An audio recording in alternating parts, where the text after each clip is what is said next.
You're tuned into the baseball show. At this time, I believe you're watching Nickel Press TV, so I want to thank everybody who is tuned in. I'm Andy Singleton. That, of course, is Lifshitz. We are here to talk some baseball with you, get you ready for your fantasy baseball season 2017. Spring training's here. The days are starting to get a little longer. The air is starting to feel a little warmer, and we are getting excited and ready to go. We're going to talk 3 pitchers with you today. I just want to point out, if you are unfamiliar with our channel, please go to the playlist and select the player library playlist. There you can find every player we've covered to this point, alphabetized, sorted for your convenience. It's just that one player on his own, isolated. You don't have to cut through any other players, just that one guy that you're looking for. It's up to almost 100 players at this point, and we're going to go with another 20 or 30 more before we get into our weekly live show. And that's pretty much it. So I want to thank you for, again, tuning in. Listen, these videos are meaningless if you don't find them beneficial or enjoyable to watch. So if you don't find them enjoyable or beneficial, please let us know why. Leave that in the comment section. And if you did like this, give us a thumbs up, hit the like, and subscribe if you haven't already. So with that being said, let's just jump right into things with Michael Pineda, Matt Harvey, and J.A. Happ. And we're going to start with the Yankee, Mr. Pineda, who is currently going as the 57th pitcher off the board, 210th overall, according to NFBC ADP data. That will put him right in the middle of the 17th round. Now, I personally am absolutely dumbfounded by Pineda's 2016 season. I mean, it feels like it was bad. You know, his record, his ERA, nothing was great. And, you know, you're reminded of the pine tar neck. I know Boston had their fun making fun of it. But yet, when you really look at his stat line, you have to do a double take. He made 32 starts, which in itself is a feat. And in that, he pitched 175 innings, striking out 207 batters. That's ridiculous to maintain a 10.6 K per 9 ratio throughout the entire season. He managed his walk rate a little, but, you know, he still gives up too many hits, resulting in a less than desirable whip of 1.35. The biggest knock against him was the lack of run support that saw him near the bottom of the league with an average of just 4 runs per game. Now, he's generating swings and misses as he owns the 4th best swinging strike percentage behind only Scherzer, Syndergaard, and the late Jose Fernandez. In fact, they were the only 4 to post a 14% or better swinging strike percentage, while everyone else wasn't even at 13 or above. The impression of Pineda may be less than stellar, as you can see by his ADP, but that was arguably the best season of his career. The Yankees' offense looks to be improved. And at 28, I feel like this guy's offering tremendous value versus current draft position. Ralph, am I missing something, or is he somebody that people are kind of overlooking unfairly? Yeah, I don't know. I mean, I feel like his risk-reward balance is sort of indicated in his ADP in a lot of drafts that I've been involved with, especially in a lot of my dynasty leagues as well, where we have sort of, preseason auctions and that sort of thing, almost akin to free agency. And Pineda is one of these guys where opinions in the room are typically very split on him. And he's an enigma. I mean, he's tough to figure out because, as you've mentioned, there are some great indicators there. He has some command issues at times, though control is usually pretty good. He's got a 2-pitch combo in his 2-seam fastball and slider that are as good as any in baseball, but he doesn't seem to trust his changeup enough, so there's some sequencing issues there, guys being able to sit on stuff. But if you look at those 2 pitches and you really isolate some of the numbers, the slider itself has a 24.2% swinging strike rate. It's an unbelievable pitch. It's a wipe out slider. He's able to get great swings and misses on that. Obviously, he mixes that with the 2-seam sinking fastball, which is his ground ball pitch. He's really transformed from a fly ball pitcher during his time in Seattle to a ground ball guy. And I think that's where some of his issues come into play. So he has the high swing and miss stuff. I mean, as you mentioned, the 10.6 K per 9. The walk rate is always very good. 2.72 this year, 14.1% swinging strike rate. But what he has started to do is he keeps the ball really low in the zone.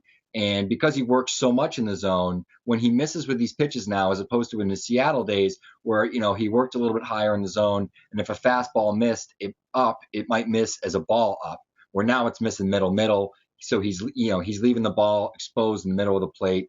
He pitches obviously in the AL East. You're going to have to pay in almost all those ballparks, particularly Yankee Stadium. And I think that's where his issues are coming from. So I think if he can tick, a little bit in the right direction in terms of his command, being able to not miss middle with those fastballs so much, maybe even try to get some fly balls, work a little bit higher in the zone. So when he does miss, it's not as devastating. I think there could be some tweaks there with Pineda where he could really take, the next step forward. The swing and miss stuff is there. There's a lot of indicators that are really good with Pineda. So he's somebody maybe worth taking a gamble on. But he's risky.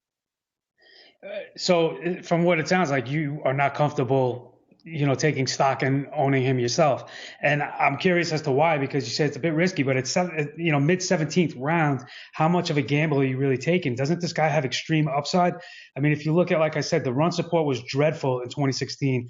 The K rate was ridiculous. The only real negative was the lack of wins, more than likely because of that run support or lack thereof. And, the whip, of course, the ERA wasn't great. I think it was mid fours or, low mid fours. But if I could tell you that those wins doubled and he had a dozen this year, kept the K ratio and kept all the other peripherals, is that something you think is providing you value, at least a lot higher than the 57 starting pitcher off the board? Yeah, and I actually have drafted Pineda a few places, and I've signed him in a few auctions. But I think there is some risk there, and I think we need to bring that up. I think another thing that I didn't necessarily get into so much is this guy had the worst infield fly ball ratio of any pitcher in the major leagues. That's the number one indicator of weak contact. I talk about it week after week after week. And I think the problem with Pineda is he misses bats, and he gets guys to swing, and guys do miss a lot on it, so he gets the strikeouts. He'll have his stellar games.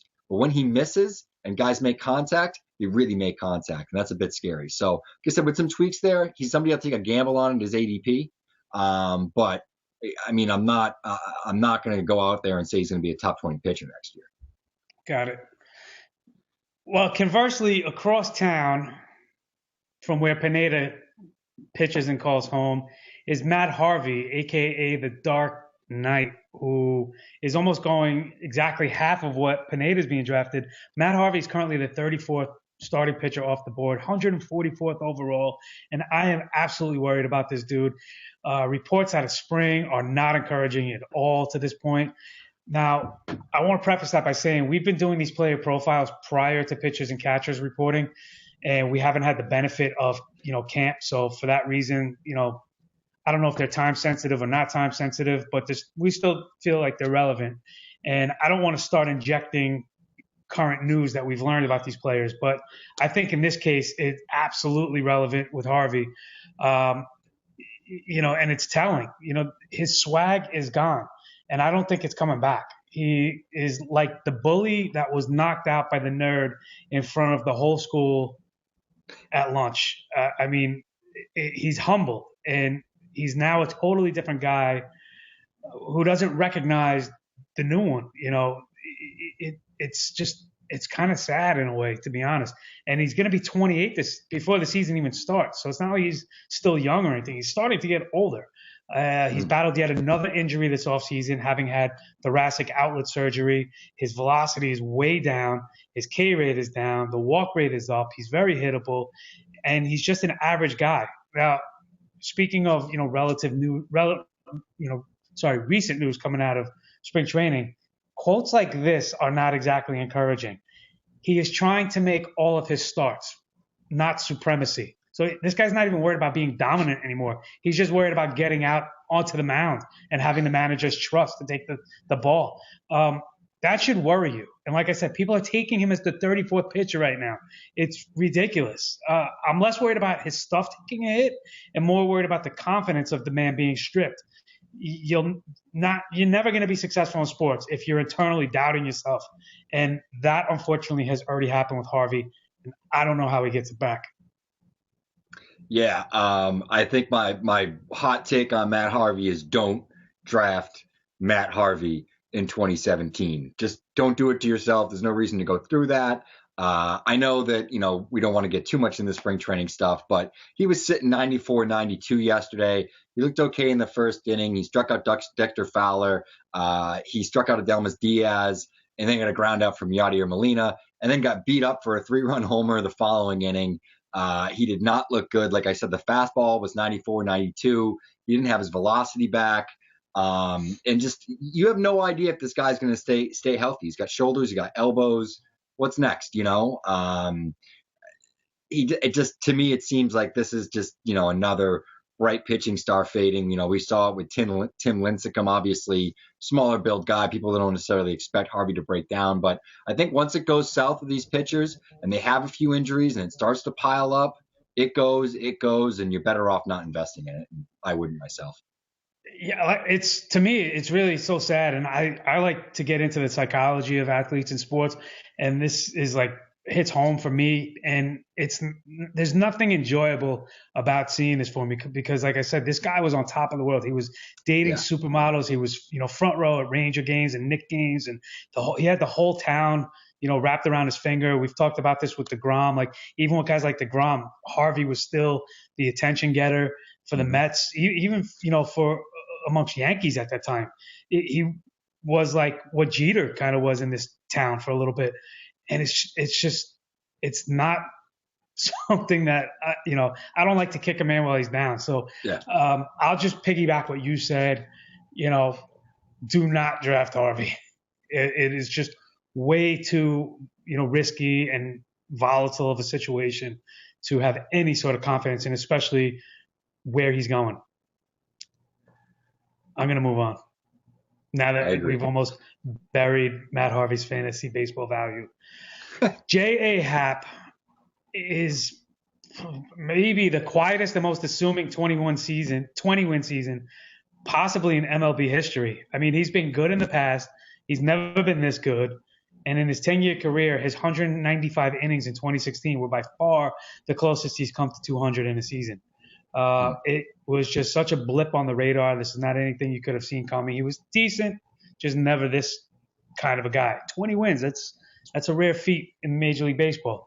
He was second in the majors in run support, which probably had a good amount of reason why he won those 20 games. He enjoyed an average of 6.9 runs in every start he made that the Blue Jays provided. And that is going to be a tough number to sustain. And why I'm willing to bet he's going to return to his career 500 norm. At 34 years old, he throws 4 pitches consistently, none of which is a dominant pitch. He's kind of a junky veteran that won't hurt you, but you shouldn't think he's necessarily turned the corner on his career and has found the fountain of youth. He slots in currently as the third pitcher in the Jays rotation, and I'd be happy looking for 180 innings, 12 wins, and an ERA that starts with a 3. But I don't know that you're going to do much better than that. So is Happ a guy currently going as the 51st pitcher off the board, 190th overall? Is that somebody you're taking a flyer on or investing heavily into? Yeah, I think he's one of these guys that he might be one of the most underrated pitchers in all of Major League Baseball. And it's funny, you said he doesn't have a plus offering. His fastball was a plus 30 on Fangraphs pitch values, and he throws that 75% of the time.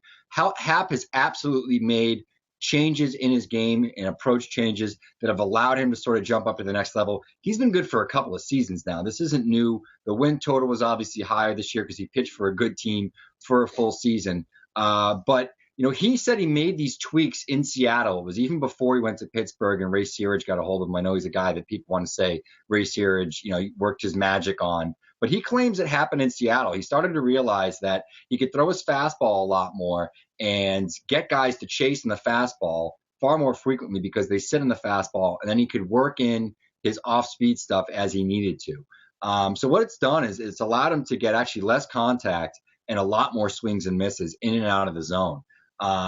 What he's done over the last year is he started to mix in last season a sinking fastball to go along with his typical fastball, which is actually a rising fastball. So he'll be throwing the rising 4-seamer. He'll mix in his 2-seamer. And, he's got pitches that are either rising and dropping, and he's really keeping hitters off balance in terms of where he's working in the zone.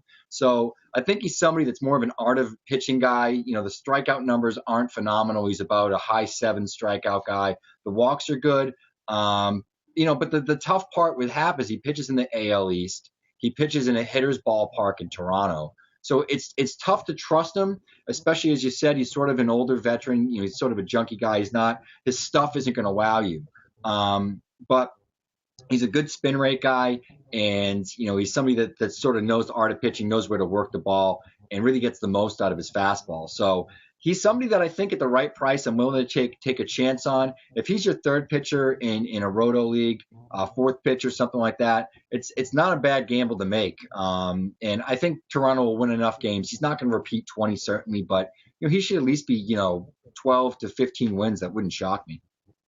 Now, you said that the fastball was a plus 30 offering. Was that for 2016, or is this dating back a few years? Okay. So, again, he had a nice season, but I don't know how much of that he could sustain. We did see Marco Estrada kind of emerge in Toronto, and he's kind of sustained some of that success. So I'm not saying it's out of the realm of possibility. And at 51, 190 overall, it's not necessarily the worst bargain, but if it's, Happ sitting there with versus a younger guy with a higher ceiling that I think potentially could be achieved, I think I'm passing on Happ, and that's just me personally. Ralph seems to love the guy. Maybe they went to high school together or something. I don't know. A little younger than me. I'm passing on Happ. Ralph's taking him. We're both passing on Harvey. It was a plus 14 pitch actually in 2015, so it has been a plus pitch for a couple of years. It's rising. So maybe it's doubled the last 2 years. So maybe it'll be a plus 60 in 2017, making Happ the greatest pitcher of all time. No runs. He's not going to give up any runs. There you go. All right, well, let's wrap this thing up. We've gone long enough with these three middling pitchers. Pineda, I say yes. Ralph says, pause. Matt Harvey, we both say, we're out. And Happ, Ralph likes, I dislike. So there you go. A little variety for you. This has been the Baseball Show. Glad you tuned in. If you haven't subscribed to the channel yet, please do. We want to thank all of you guys who have been subscribing. It's tremendous, overwhelmingly humbling for both Ralph and myself. So please continue to show that love and support. Like the videos, leave your comments, go to the player library, follow us any social media you could think of, and we'll see you next time with Three Hitters. See you later.